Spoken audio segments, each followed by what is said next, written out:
Maybe. And hello, everybody. Welcome to an episode of D&E. I forgot which one it is. I don't really give a shit anymore. I think we're in 18 or something now. I think 18, probably 18. Yeah. Our child is legally able to buy things on TV now. Yes, our child can click the yes on the porn box. Our child can go to friggin' college. Just my in baby. time for my 21st birthday. Yes. I bought alcohol last night. Oh shit, dude. What kind? To cook with. I got cooking wine. I just need white wine for the beans and red wine for the meat sauce. It's all I've been waiting all semester. That is a vibe, dude. That's a fucking vibe. My food has been this close to perfection. And the wine will push it over the edge. The wine will push it over the edge. Push it over the edge. Yes, So last episode we talked about Kendrick Lamar, a brilliant poet, how rapper, much we fucking jazz love man. him. He's so great. We've talked about a lot of really heavy, cool, weighty topics on this show, and today will be no exception. We'll be discussing the beautiful animated perfection of the fucking Backyardigans. The Backyardigans, everybody. We're your backyard friends, the Backyardigans, in a place where we belong, and we'll probably sing a song and we'll maybe dance along, but I don't fucking know, right? You're so funny. So you and I are like 6 years apart about in age, right? 6 or 7. About 6 or 7, right? So like like a whole when I was child in between us. Well, I mean, really, isn't that like any age difference? Yeah.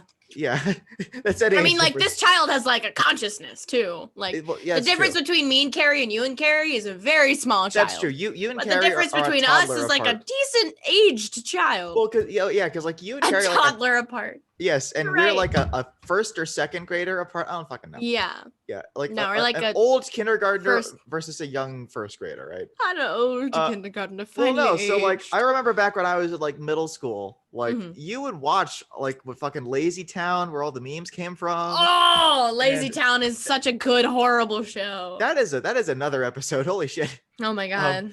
And we also watched a lot of Backyardigans. But the main difference is, while I did enjoy Lazy Town, I think Backyardigans is genuinely a really good show. That show, there's a reason why I kept watching the Backyardigans to like this day. Like, yes, of course. I stopped watching it obviously because I'm not like on live TV anymore. Everybody's on streaming platforms and stuff. And so you have to buy the episodes. After all. But like I didn't stop watching the Backyardigans because we had a lot of episodes saved, or like they would just keep recording or something on TiVo. So like I would just keep watching them like well into elementary school. I remember thinking in second grade, I was like, I still watch the Backyardigans. Fuck it. That show's amazing. And like, I don't know why second grade is the one number in my head, but like I kept watching it long after that. Yeah. And I actually have a bunch of episodes on my fucking iTunes library because I was like, these are the best. I will absolutely pay $1 per Are you kidding me? Endless hours of entertainment. Give me the content. No, totally. There's a lot of really good things about the show.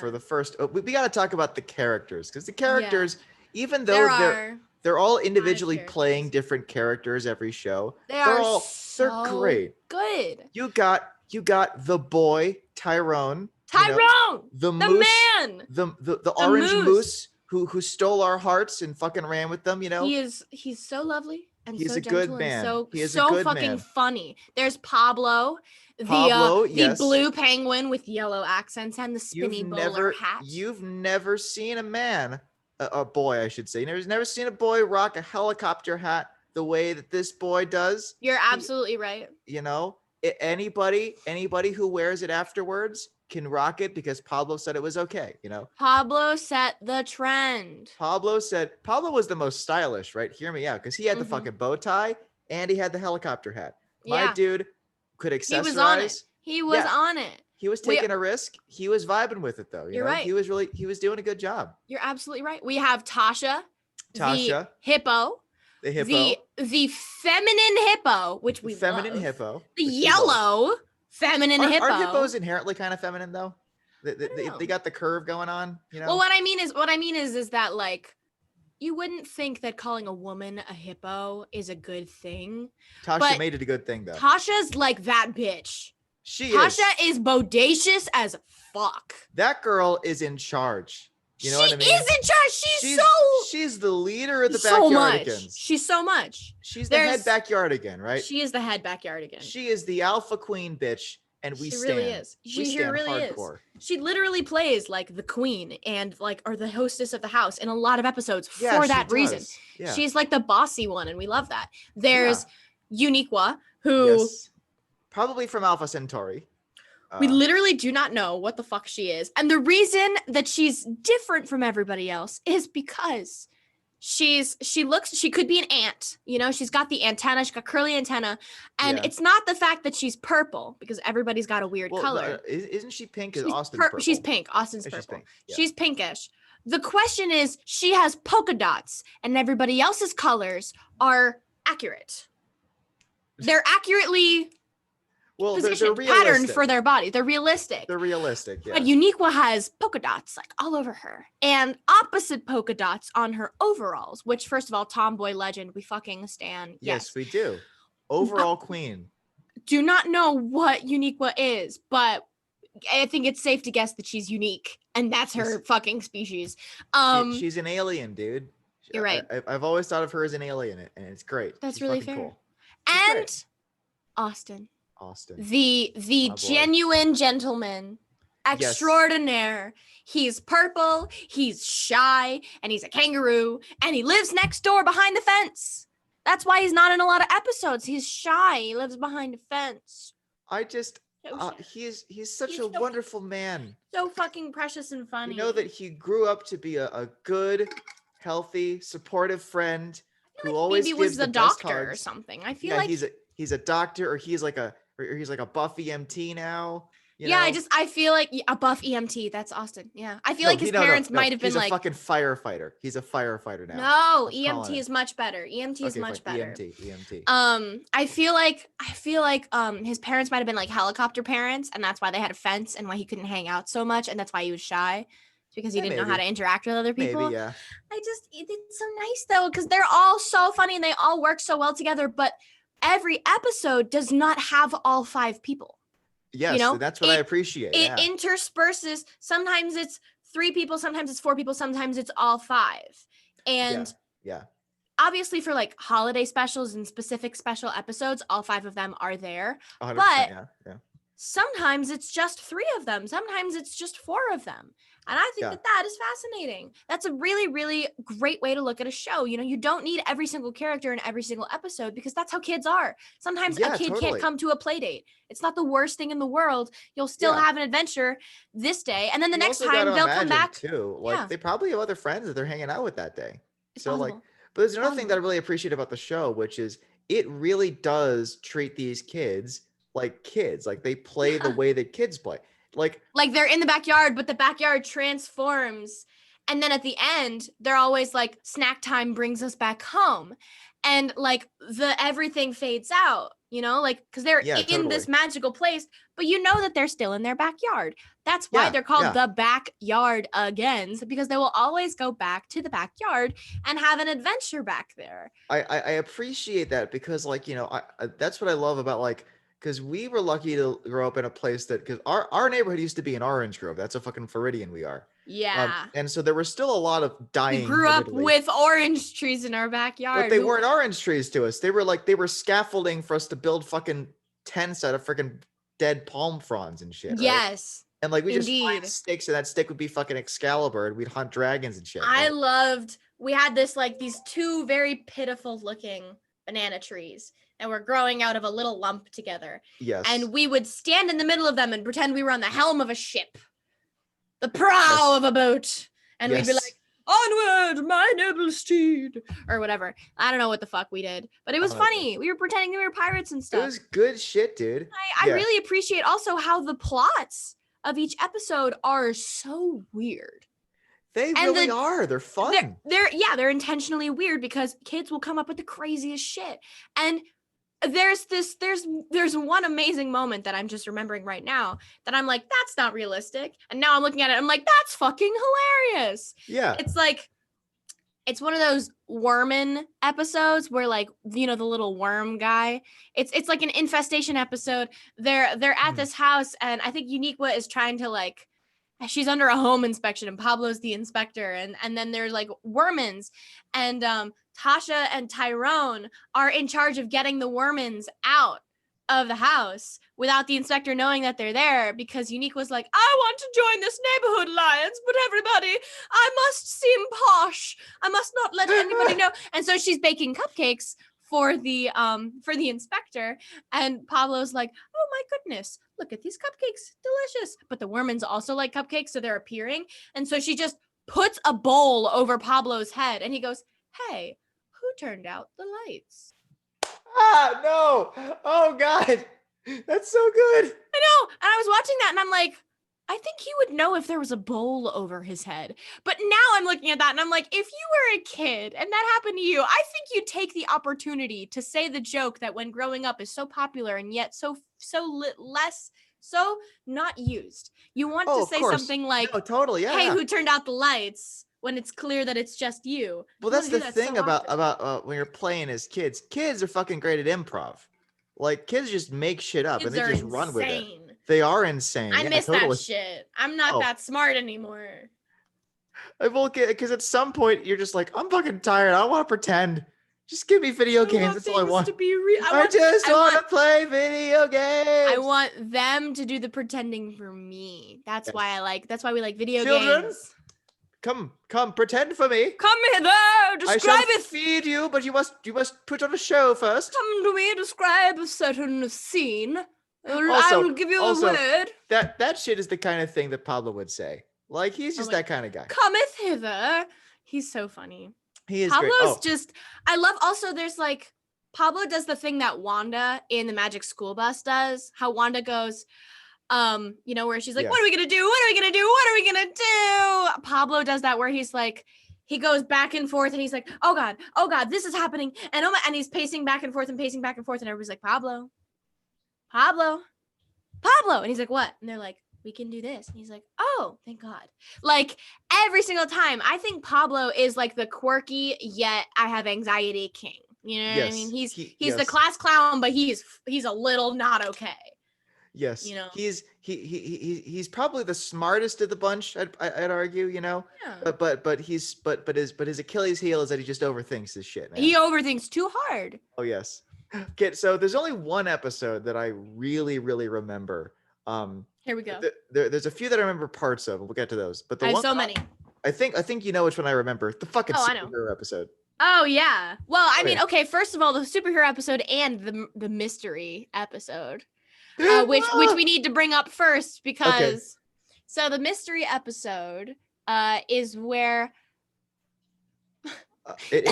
I remember it because I remember when Austin said his name, and I think we had to pause the show because we were laughing so hard. I didn't think it was that funny at the time. I was like, that's just his name, and you guys were like, this is so fucking random. I loved it. They have done it again. He just goes, my name is because they have like, I am Lady Uniqua. I am Lord Pablo. Hello, my name is Austin Frothing Slosh. And you're like, wait, hold, what? Where did Frothing Slosh come in? Everybody's got first names and you have a last name all of a sudden, bro. Where the fuck? Nobody even fucking like bats an eye. They're like, oh yeah, okay, that's his name, whatever. Austin wants a last name, like always. Fuck it, okay, fine. The best thing is that that plot is like, it starts out with Uniqua. And everybody's in that episode. All the 5 of them. It starts off with Uniqua, and she's walking around because she's a detective. And wait, was it Uniqua or was it Pablo? I think it was Pablo. I think Pablo was the detective. Yeah, Pablo was the detective. Yeah. Pablo's looking around, and he sees a fucking card with his face drawn on it in crayon, and he opens it, and it's so clearly empty, and he's like, I've been invited to Lady Tasha's mansion. Lady Tasha. The Lady Tasha. And like the Lady Tasha? The plot of that episode is that Tasha's jewels get stolen in a moment of confusion and such. And her butler, Tyrone, is the one who stole them. But it was planned. It was planned because they wanted people to hang out with them. They were lonely. Lady Tasha was bored as fuck. And she said, I have a great idea. Like she and Tyrone, they were like, oh my God, this is so great. Let's make invitations. We got Uniqua coming from the Post. We got Pablo coming from the Detective Bureau of Scotland Yard. We got Austin Frothing Slosh coming over. And then at one point he leaves suspiciously because the Frothing Sloshes live. They live next door to Lady Tasha. Because at one point he has to leave because he's like, I have to go and feed my cat. And everybody's like, what? And they're like, let's follow him. And they're like, where were you going? Why weren't you going home to feed your cat? And he was like, you guys were following me. It was scary. I went into the maze because I was scared. You were following me. There's a thief on the loose. I thought you were gonna mug me. And you don't know. You're like, maybe Austin actually does have a cat at home, and he's thinking, I need to actually feed my cat. But then you're thinking, but that's the kind of thing that he would want us to think. That's the kind of thing a thief would say. Okay, and so suspicious. Very suspicious. Actually, no, that's literally one of the lyrics of the song. It's like mysterious, very mysterious, mysterious, very mysterious. And it's also worth mentioning the fucking music in these shows. The production quality is amazing. It is. They have like original scores. They've got like 5 original songs almost per episode. Yeah, it's good shit. They're all bangers. There's only a couple that do not slap. The one that I remember not being really, really good was the one about the Great Rock, because that one I was kind of like, this song's a little, this is kind of losing me. But I mean, okay, that was so hurtful, Des. That is one of my favorites. Well, I like the episode. I don't remember really enjoying the song. That song is so good. I'll have to listen to it again. How dare you? It's probably been like 10, like how long have I been alive? No, so like 13. How long have I been 14, alive? 15 years maybe since I last heard that song. But no, the two I remember liking the most are, because one thing I like too is they don't have different songs. They have the same kind of musical motif, but they kind of change per episode. Lyrics. Yes. I really like that they were just remixing What Do You Do with a Drunken Sailor in the pirate episode. Like I like the like when they finally square off, when it's the good guy pirates, the bad guy pirates, and they're like fighting each other. Like they're pacing in a circle, and they're just singing R R R R R R, and I'm like, yeah, that's what pirates did back in the day. That's what they actually did. I'm glad that you remember that, because I didn't. That's so interesting that I don't remember that specific one. Well, I just remembered it now, so that's why. That's awesome.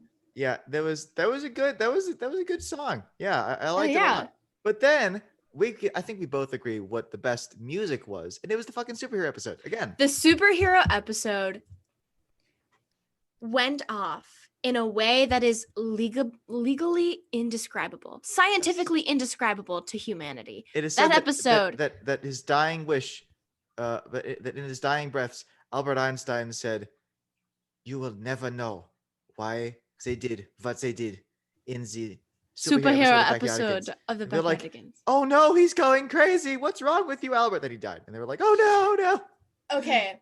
That episode is amazing. And it has only 4 of the people. It has Tasha's not in that episode. There's Austin and Uniqua. They're the good guys. Dr. Hammer and like the storm, like weather person. Yeah, weather girl, whatever. Yeah. Weather girl. And then there's Tyrone and Pablo, and they're the bad guys. And there's Dr. Shrinky and the guy who's like Icky Man or whatever, right? And actually, I'm gonna look it up. Hang on. Yeah, keep going. I'm gonna look it up. And so the plot of it is there's the Tower of Power. The episode is called Race to the Tower of Power. And the Tower of Power has the key to the world. It's literally a big floating key with like the world imprinted on it. And the bad guys want the key to the world so that they can rule the world. And the good guys are like, oh God, the Tower of Power is unprotected. We have to get there first. And so they're like battling with each other the whole time. Icky Man is like throwing goop at people, and Weather Woman is like changing the weather to make everything fine. And like at one point, you know, it's so interesting. The Dr. Hammer or Mr. Hammer, which is Mr. Hammer Austin.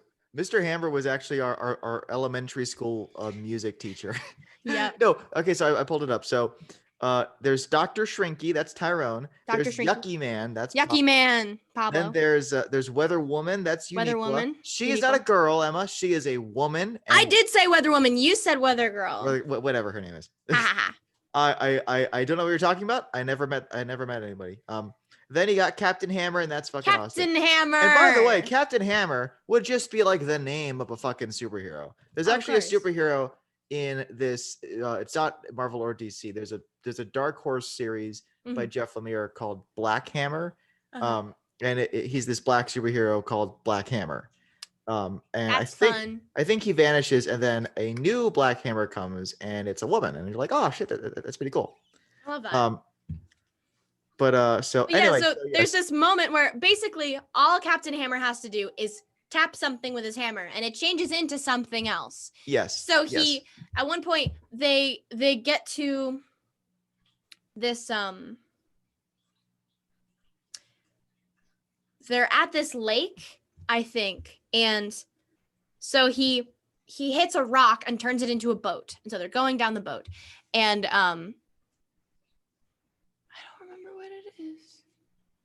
hang on, let me maybe I think there's only one boat or something. I don't know. All I know is like they're battling each other, like one gets in the boat, and then Uniqua changes everything, changes the hang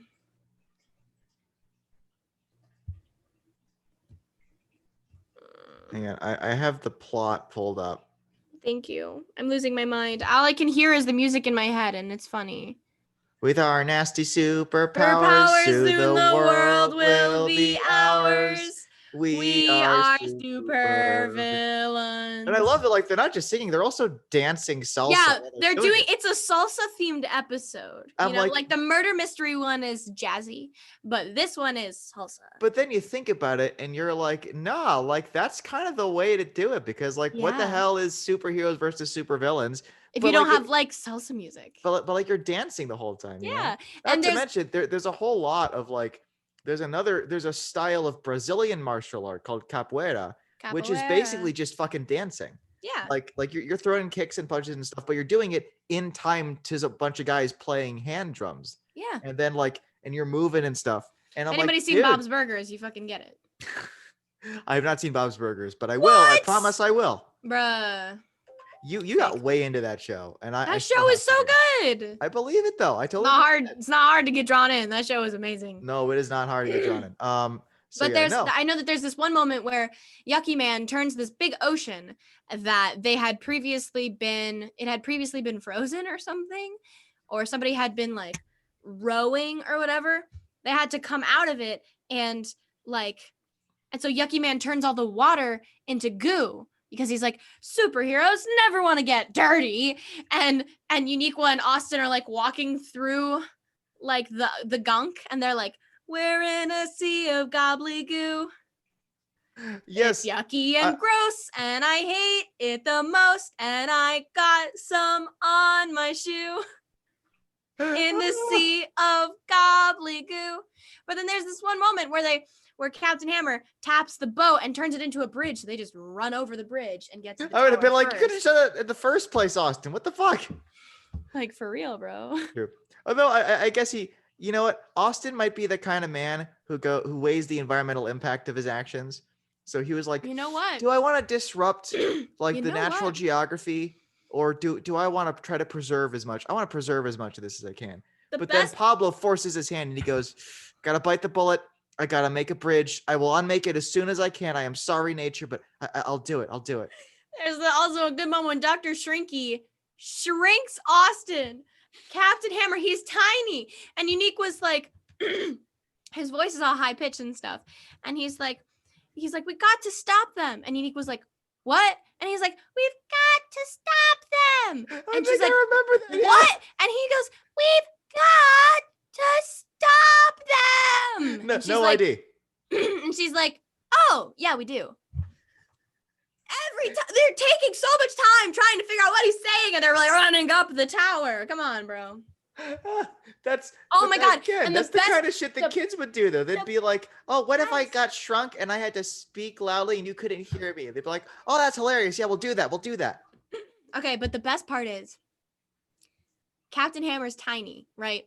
And when they get to the top, the evil superheroes, the evil supervillains have they've grabbed the key, but then Captain Hammer says, "Build a cage." Whack. And he traps them. I remember that. Yeah. He uses a paperclip and he does it. And then Dr. Yucky Man or whatever, like, throws yuck at them, but then they use the key to the world to reflect it, and so they get yuckied and they get shrunk, and they're like, now we're tiny and we're yucky. And then they're like, I do remember that. Yeah, they're like, you can be good and you can be clean and tall again. And they were like, oh my gosh, let's do it. Like, let's be nice, let's be good, let's solve evil or whatever.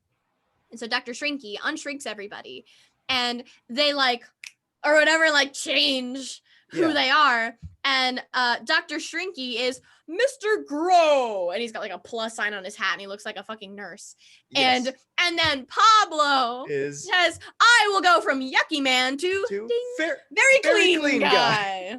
And it's like on the level of Austin Frothing Slosh. It is. Funny. I think it might actually surpass Austin Frothing Slosh. It might. Very clean guy. Because Frothing Slosh is great, but very clean guy is just like, it's not just funny, it is immaculate. Unreal. It is unreal, yeah.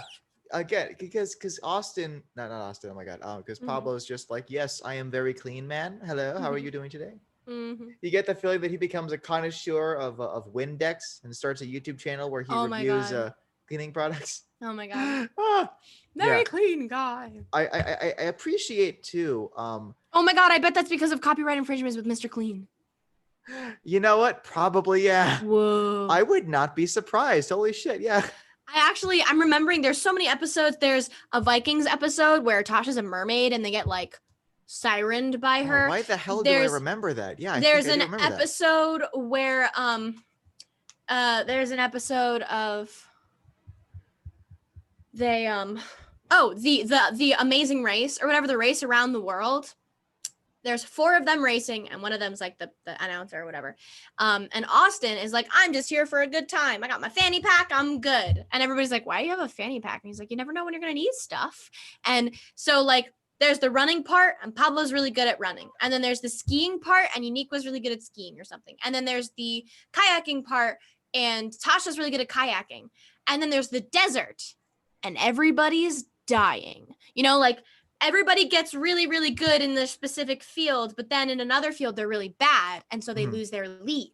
And Austin's just kind of like better than average. So everybody's kind of keeping up, you know? But in the desert, Austin is the only person who brought a water bottle. And everybody's like, I'm dying. And he's like, do you want a sip of water? And they're like, you'd give me one? And he's like, yeah, I don't want you to die. But also in every other thing, the person who did really bad, like, I think Unique she trips when she's running and she needs a Band-Aid. And Austin's like, I have a Band-Aid in my fanny pack of stuff. She's like, you have a fanny pack?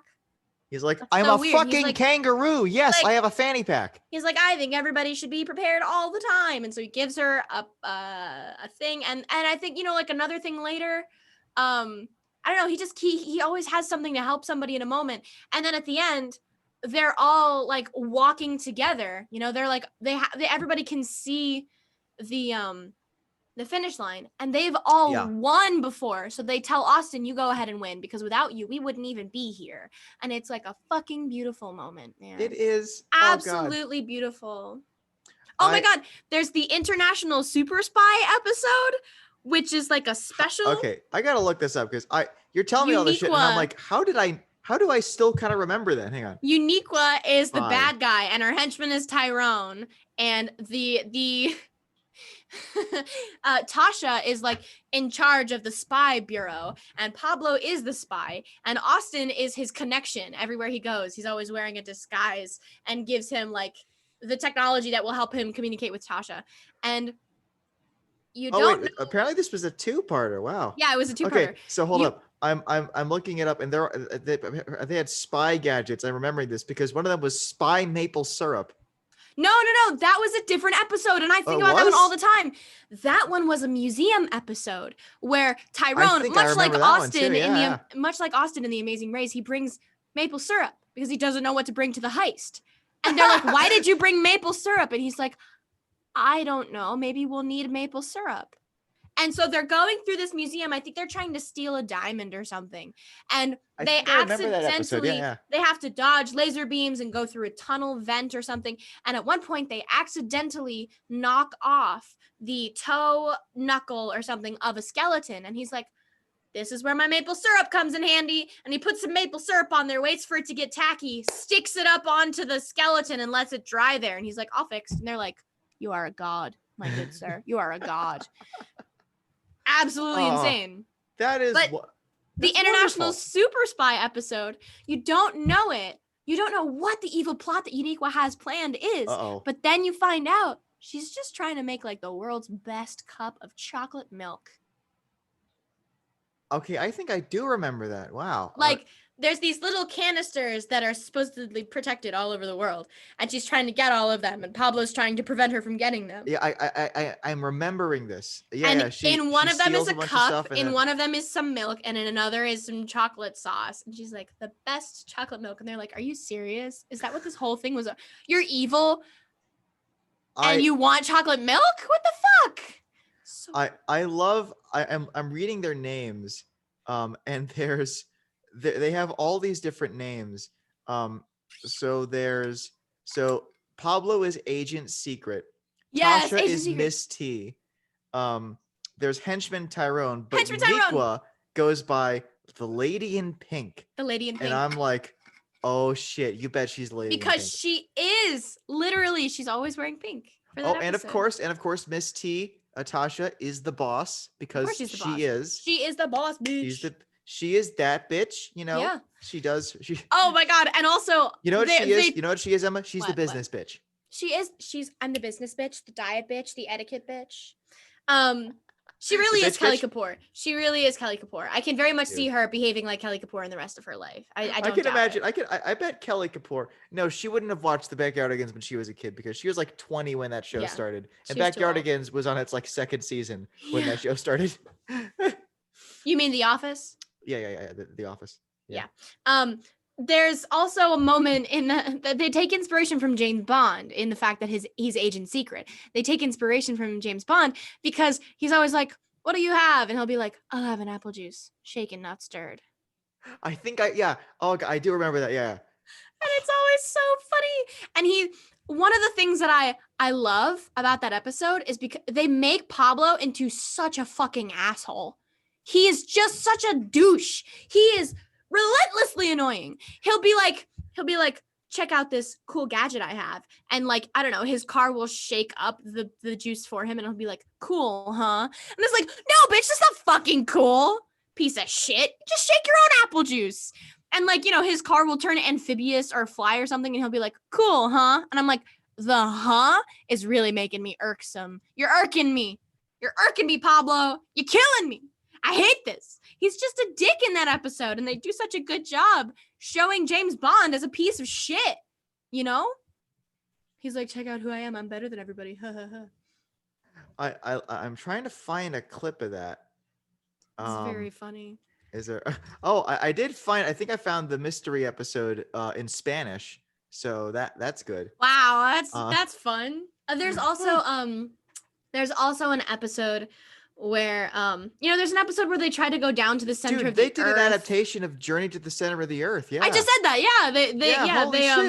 that. They were like, let's drive down to the center of the earth, and they meet like a dinosaur. And the one of the things that's driving it is that there's two people, Uniqua and Pablo, I think, who are in charge of the expedition, and Tyrone gets roped in, maybe Tyrone or Austin, but they have a lucky penny, and every time they're digging, they're like, the lucky penny drops to the lower level. And he's like, I need my lucky penny. And they're like, Poppy. And he's like, we could just like go down there and get it. And they're like, poppycock, balderdash, inventions are always the way.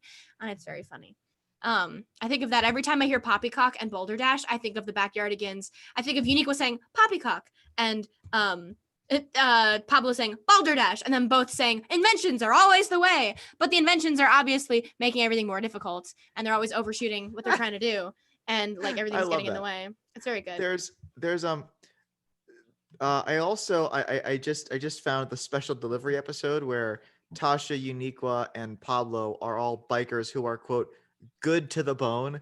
And they have like daisies on the back of their like leather vests. Oh my god, I think I remember that now. Dude, and Unique was rocking these like blue like John Lennon sunglasses. And I'm like, dude, Unique got that tomboy energy, man. Unique was so cool. Unique really is a tomboy. Like nobody else can convince me otherwise. Unique goes by they them. Oh, of course. I guarantee they go Unique by that. is that bitch. She is that bitch. There's also the rock episode that you mentioned before. There's the floating rock. If everybody holds onto the rock and they say the song, then they all fly. I remember, yeah, they get to it, then they start floating. Yeah, so what happens is they're looking at the map and there's a jungle and there's a hill. And Tasha and Nikwa think that going through the jungle is quicker, and Pablo and Tyrone thinking that going up that hill is quicker.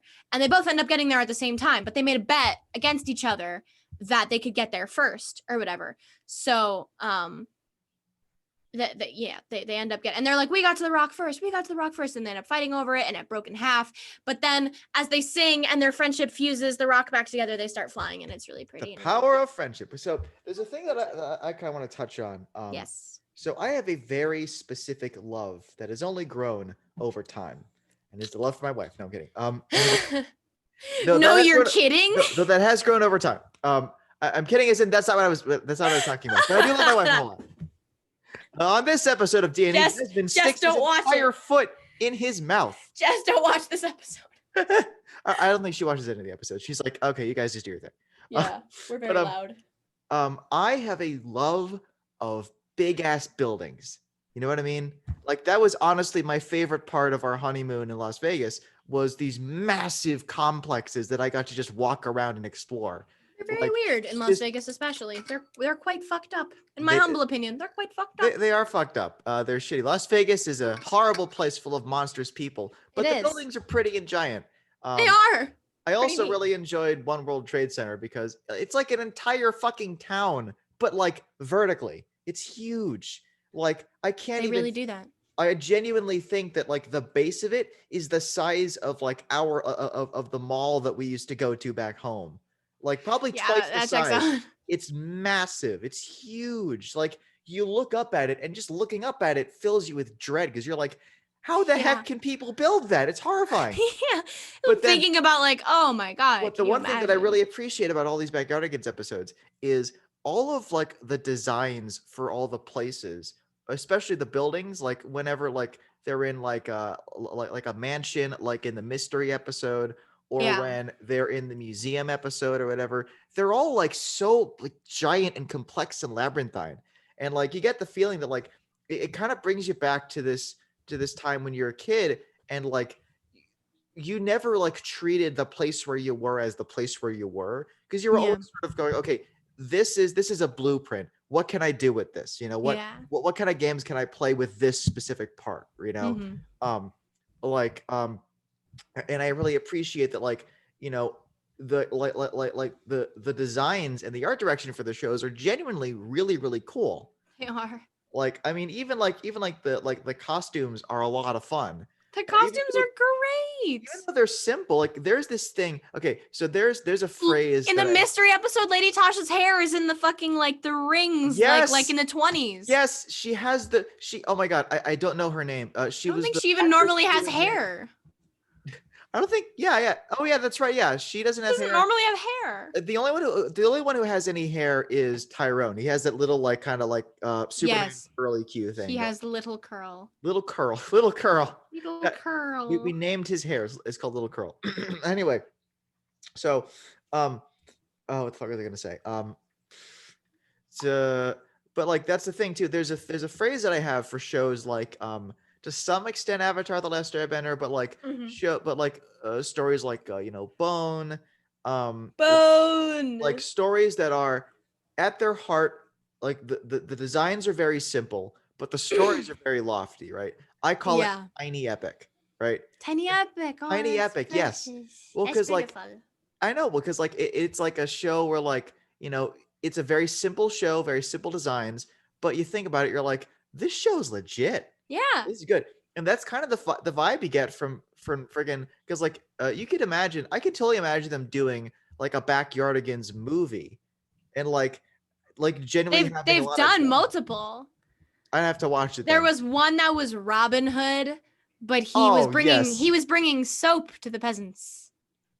And they were like, everybody needs to be dirty, and he was like, no, I'm gonna clean everybody. And his bow and arrow would be a soapy. Was he Pablo? Was he Pablo?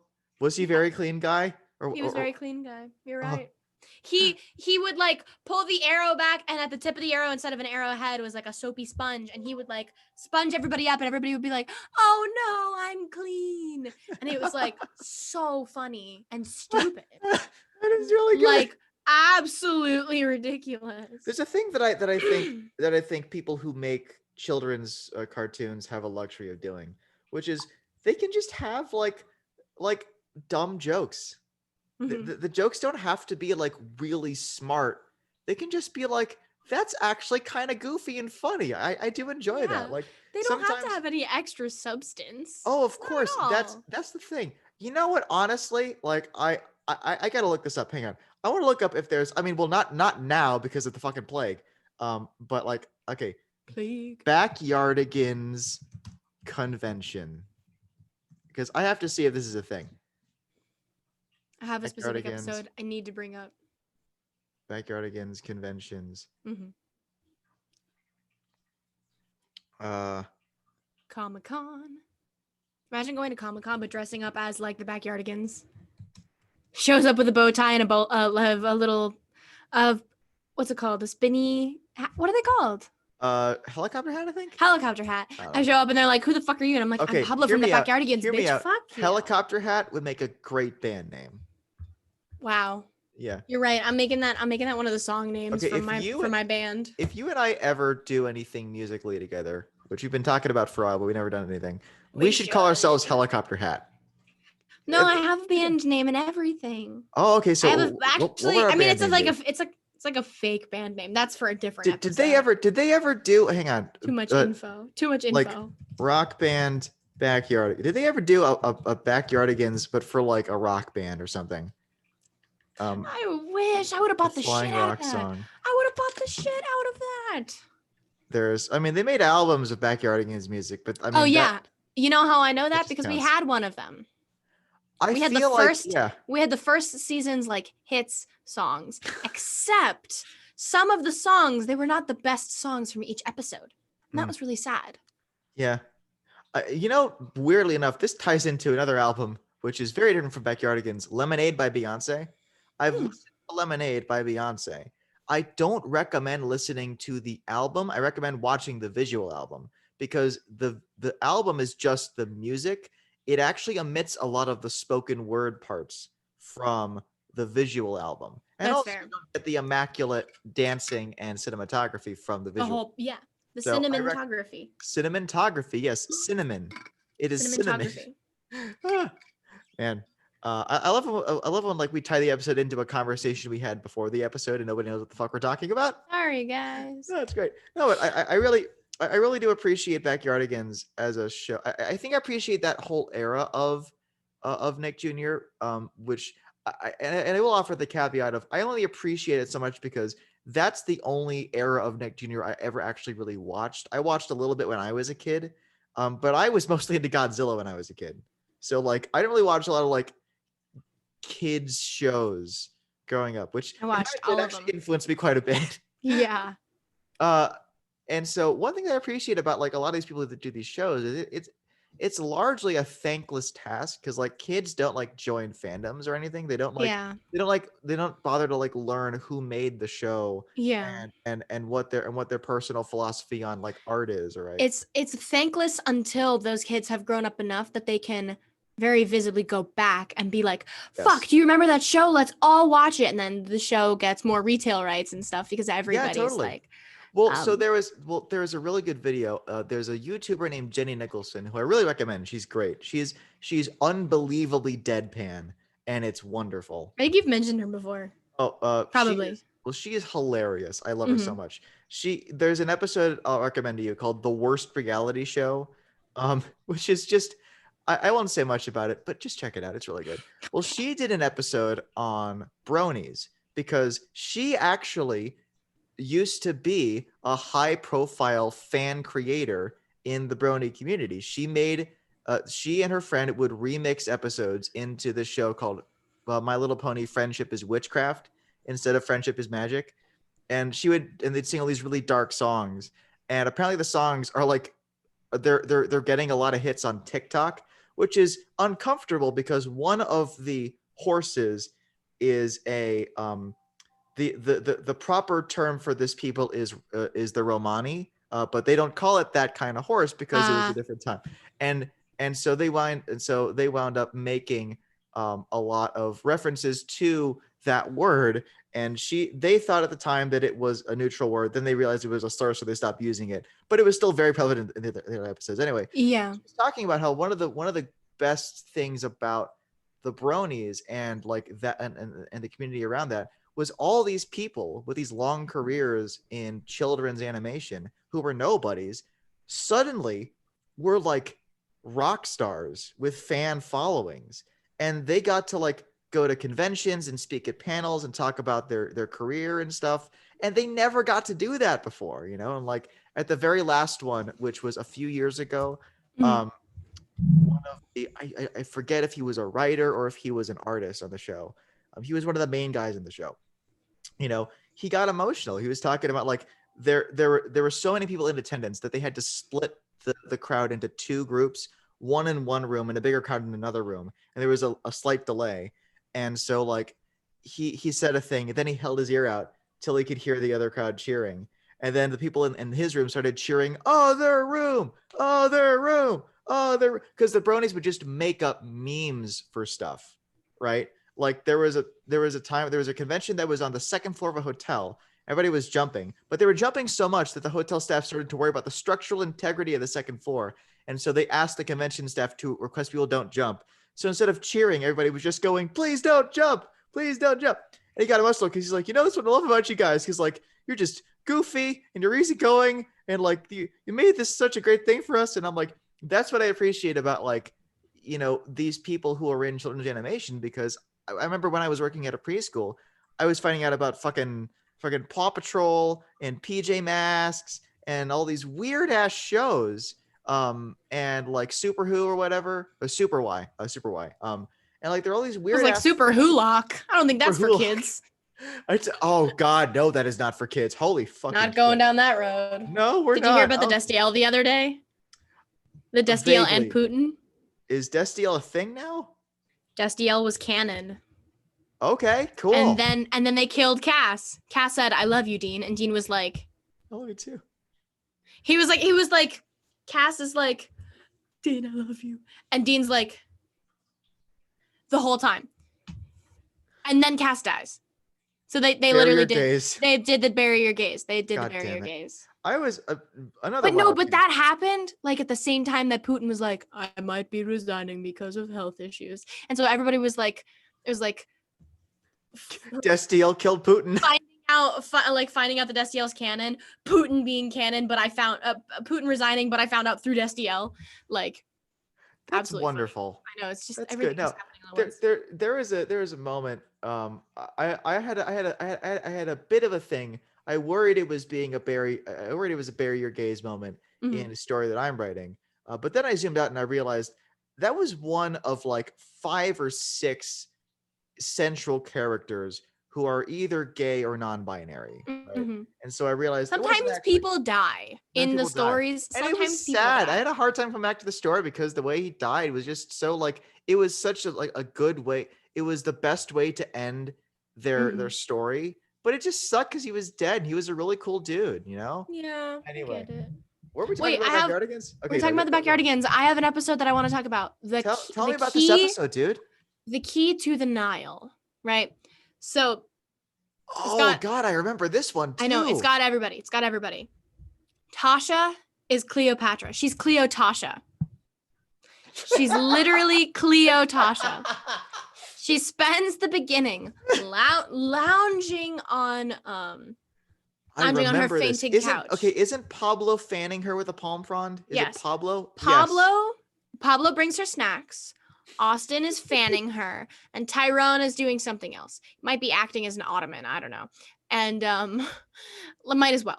Tasha is singing this intro song of I love being a princess. And then everybody's like, she loves being a princess. Yes, because she's all spoiled. And she's like, she says this great line. She's like, if princess life is what you want, your choice is crystal clear. Go find some other country pal, because I'm the princess here. And it's really funny. She's like embracing the bossy, embracing the regality. She's like, I'm a princess and you're going to call me it. And we love that for her, And so she... Although let's be fair, Cleopatra was not a princess. She was a fucking pharaoh. Put some respect. Oh yeah, put some respect on this dick. You're right. You're absolutely right, and you should say it. So Tasha's like, I want a glass of water, and they're like, there's no water. The Nile dried up, and she's like, what the fuck? And so they have to go. They go to the Sphinx. Like, okay, wait, hang on.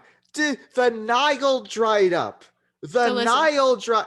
Wait, what? So listen, not only as they are walking to the Sphinx to get an answer on how to fix the Nile.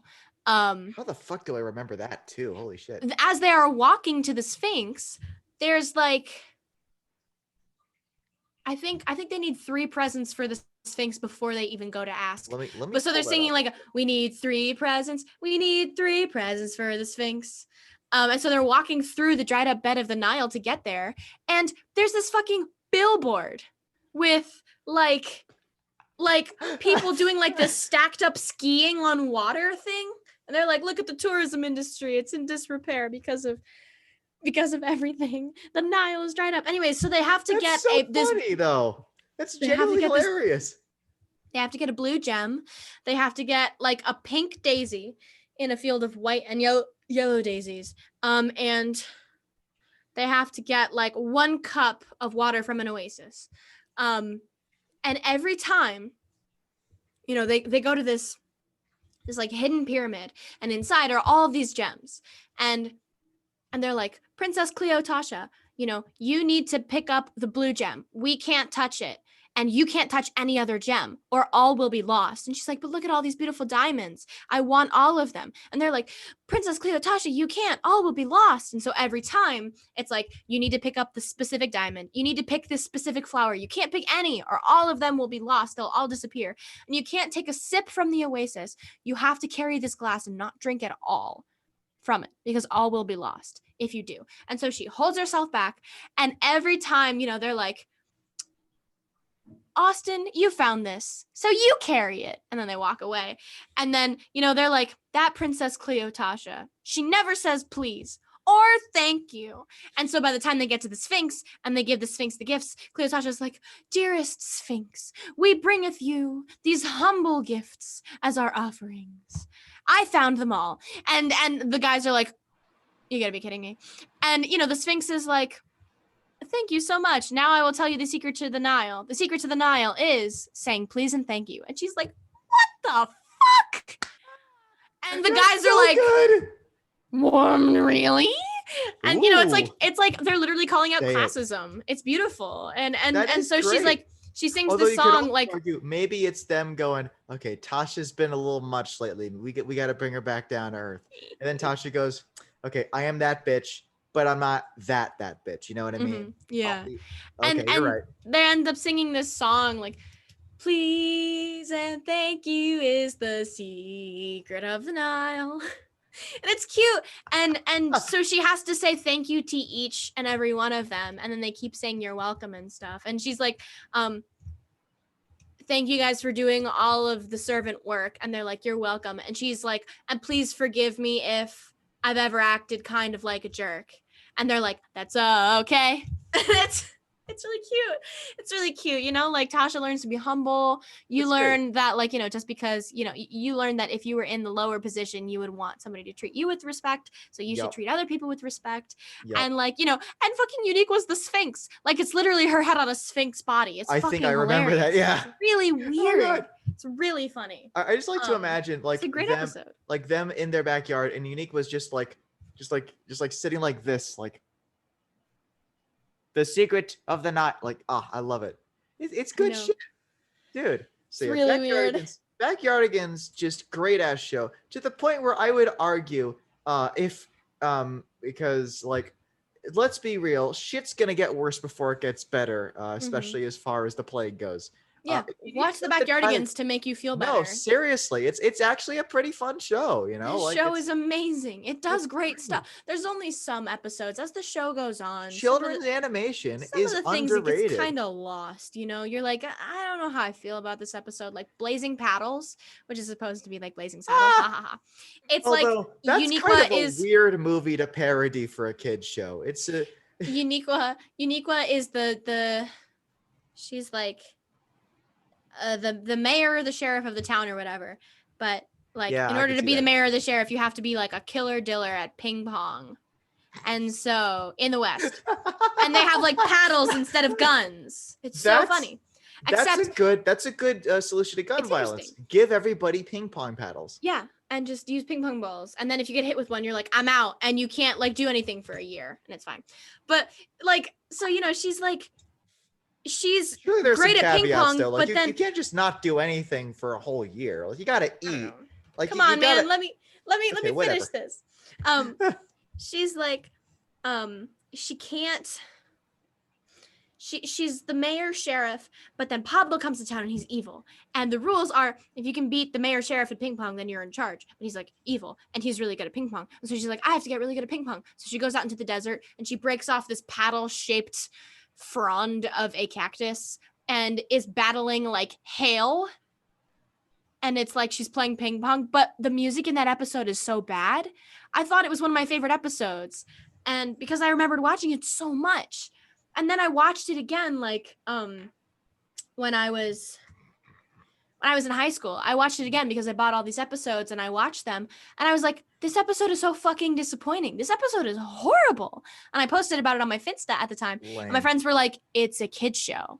It's gonna be bad. And I'm like, how fucking dare you? The Backyardigans is an amazing fucking show. This episode was poorly done. I don't know who wrote it, but the music is awful. And this is not to their typical standard. And I resent the implication that you think that the Backyardigans is bad because it's a kid show. I am mad at you, friend. I don't even know who said that. I was about like earnestly about the quality of Backyardigans is genuinely like the most X thing you could possibly fucking do. I was personally really hurt by their comment. I was like, how fucking dare you? How fucking dare you? I get it though. Because like the thing is, like, people just underestimate kids programming. But like, dude, I still remember a lot of like, there are still like hilarious moments from fucking Arthur that I still remember every day. Like, I think my favorite episode of Arthur that I remember, at least, there were a lot of episodes I don't remember, is when DW and Binky both eat green potato chips. That's the only one I remember. That was what I was just thinking about. And they go through the whole episode. Neither of them ever bothers to learn the other's names. So like DW calls Binky Big Head Kid, and Binky calls DW Arthur's sister. And then like I think he starts to teach his friends karate, and then he buys them like black belts, and he goes, "Here are your black belts." And I'm like, amazing. That's so that's so awesome. Peak of comedy right there. Peak Arthur. But they think that those green potato chips are going to kill them, and everybody's like, no, they're just like unripe potatoes. And I remember that episode because like halfway through the episode, they actually go to a fucking potato chip factory, and you see how they make potato chips. That's cool. And I'm like, this is incredible. That is like that is some like Miss Frizzle Magic School Bus shit right there. That is incredible. Yeah, Arthur's a good show, despite the fact that fucking Steven Crowder was on it, which. But there was a gay rat wedding. Rat man. Oh God, yeah, Ratburn was gay. I forgot. Ratburn. Oh, Ratburn, gay icon. Ratburn, low key thick. He can throw it back. He could throw it back. He actually throw it back. He canonically used to be overweight, because I remember Arthur gained a little bit of weight, and I remember because like the class they all got pedometers, and they were walking around, and Arthur goes, I have 800 steps. Wait till they see how many steps I got. And he's like, you have 10,000 steps? And then he goes to Buster. He's like, Buster, you got 13,000 steps? And he goes, yeah. And I'm not sure why, because all I did was follow my mom around when she ran errands all day. And I'm like, that's great. And then Mr. Ratburn's talking about how when he was a kid, he was a little chunky, but then he got really into fucking ping pong. And so he played ping pong. Ping pong is connected to the Backyardigans. From Arthur to the Backyardigans, we are connected. And they're all, oh my God. What? Backyardigans is just it takes place in the same universe as Arthur. Maybe. I think it does. Arthur is the realistic version, right? But Backyardigans is how all the young little kids see that world. I mean, that's very fair. I just really, really like how the songs are in the Backyardigans. They're so catchy. They're so fun catchy. Little jingles, man. They're jams. They're amazing songs. Like, I will happily listen to most of these songs for like the rest of my life, and I'll sing them all the time because they're very simple, but they're also a great way for kids to sing because kids are supposed to the kid actors are singing them, and so they're not supposed to be wildly complex songs. And singing them, they don't need to be either. The songs, they're so good. The songs are like complex on their own because of the story behind them. You know, they don't need to be vocally complex, but the stories behind them are complex, and so it's like so interesting. Like, there's the Cops and Robots episode. I don't know if you know that one, but it's like, I don't think I know that one. Tasha and Pablo are robots, and Uniqua and Tyrone are Tasha and Pablo are robots, and Uniqua and Tyrone are the cops, and they're bad bots. They have a good switch and a bad switch, and they've been switched. Just fucking Blade Runner. Holy shit. Maybe so. Oh God, that's amazing. And they want to turn the other robots bad, so they're just gonna flip everybody's switches. And there's like a million other Tashas and a million other Pablos that are like on the line, and they're gonna switch all the switches. But Pablo always malfunctions at the worst moments, and Tasha's like, "Oh, for goodness sakes!" And Pablo's like, "Malfunction. Oh, that's amazing. Malfunction. So much. And like Tasha and Uniqua and Tyrone are the cops, but they're like bumbling idiots, as most cops are. Fair. And it's so funny because they're like trying to chase them, but they're always like late. And they're like, how did they get in? And it's like, they're robots. They unscrewed everything with their mechanical arms. They can turn into a screwdriver. What do you mean, how did they get in? They're like, how did they get into the supersonic safe? They unscrewed the doors, bro. They didn't need to crack the code. They literally just took the door off the hinges. And they're like, it's funny as fuck, dude. It is great. I love it. Oh, man. We are bad bots, robots who are bad. Good does not compute with us. In fact, it makes us bad. We are bad bots. There are no robots. Worse. And we have a plan to control the universe. Wait, it's a swing song? It's a little bit of the swing song. Dude, and then the cop song is can't stop the cops, can't stop the cops, can't stop the cops. We're the something of the galaxy. It's kind of like a Western almost in that aspect. It's funny. That is nice. That is nice. Oh, dude. It's interesting. So anyway, this has been a wonderful episode reminiscing about a truly I'm going to go watch some Backyardigans now. You should. Our next episode will be about something. I don't know what the fuck we're going to talk about. We haven't talked about it yet. No, but we'll find out. We'll find out. Oh, you know what? Hear me out. Shit. I'll make this proposal because I know we won't fucking talk about it. Pacific Rim. Woo! Let's just talk about Pacific Rim. Pacific Rim. It's good. It's a good two movies. Or Love, Death, and Robots. Okay, yeah, Love, Death, and Robots. Yeah, that one. That one. I have so many thoughts about Love, Death, and Robots. It's such a fucking wild show. Thank you for showing it to me, by the way. Of course. We'll have to pick a couple of episodes to focus on, or brief summaries about each one. They're just crazy. Well, because like the whole show is like, what, 40 minutes long tops? No, not 40 minutes long. Probably like an hour. A couple hours. Like an hour or so. But no, that's a good ass show. Oh, so good. But yeah, if anybody's watching this, thanks for watching this. I hope you watch the Backyardigans because that's a great show and you deserve some happiness in your life. And the songs are fucking amazing. And you should watch the Race to the Tower of Power episode first because the salsa music is fucking great. It is. Well, that's just because salsa music is great. I mean, let's be real. But I mean, like the Backyardigans salsa music is just hilarious. You want some music that is hard as fuck. Check out some classic salsa jams, dude. You're right. Oh, they're all great. Absolutely correct. Fare thee well to all you wonderful people viewing our show. Thank you very, very much. We'll have more fucked up content for you soon. Yes, of course. Of course, yes. Have good day to all of you. And bye. Just bye. Just